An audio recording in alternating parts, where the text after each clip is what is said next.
이처럼 일본과 갈등이 커지는 상황에서 일본 최고 부자로 꼽히는 손정희 소프트뱅크 회장이 우리나라 젊은 기업가들을 만났습니다.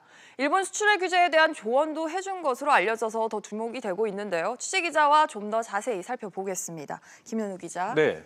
손 회장이 우리 기업가들을 만났습니다. 어떤 조언을 좀 해준 걸로 보입니까? 네, 손 회장은 어제 서울 가구박물관에서 한국 경영인들을 만나 만찬을 가졌는데요. 네. 만찬이 끝난 후 기자들이 손 회장에게 일본 규제에 대해서 조언을 했는지를 물었습니다. 그러자 손 회장은 그에 대해 많은 대화를 나눴다고 답했습니다. 어떤 조언을 해줬는지는 아직 알려지지 않았는데요. 그렇네요. 일단 손 회장도 일본 정부 규제 때문에 승차 공유 서비스 사업에 어려움을 겪고 있습니다. 이 경험을 바탕으로 한 조언이 있었을 것으로 추측됩니다. 또 만찬에서는 인공지능 등 차세대 IT 산업 현황과 투자 협력 방안도 논의했다고 알려졌습니다.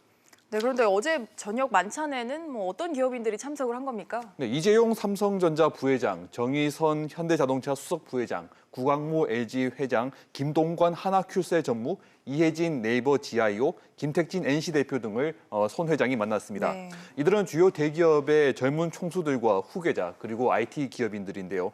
특히 손 부회장은 이재용 부회장과 단독 회담을 가진 다음에 같은 차를 타고 만찬장까지 이동했습니다. 두 사람이 이렇게 따로 만나서 한 내용에 대해서 막 추측이 나오고 있는데요. 일단 그렇죠. 네. 손 회장은 세계 최고 반도체 설계 회사 ARM을 소유하고 있습니다. 그리고 이 부회장은 삼성전자 비메모리 반도체 분야 세계 1위로 만들 계획을 세우고 있는데요. 그래서 이를 위해 두 사람이 협력 방안을 많이 논의했을 것으로 예상되고 있습니다. 아무래도 현안이다 보니까 계속 여쭤볼 수밖에 없는데 요즘 일본 규제가 많이 논의가 되고 있으니까 손 회장께서 이제 기업인들과 만나기 전에 우리 대통령도 만나지 않았습니까? 일본 규제와 관련한 얘기가 있었습니까?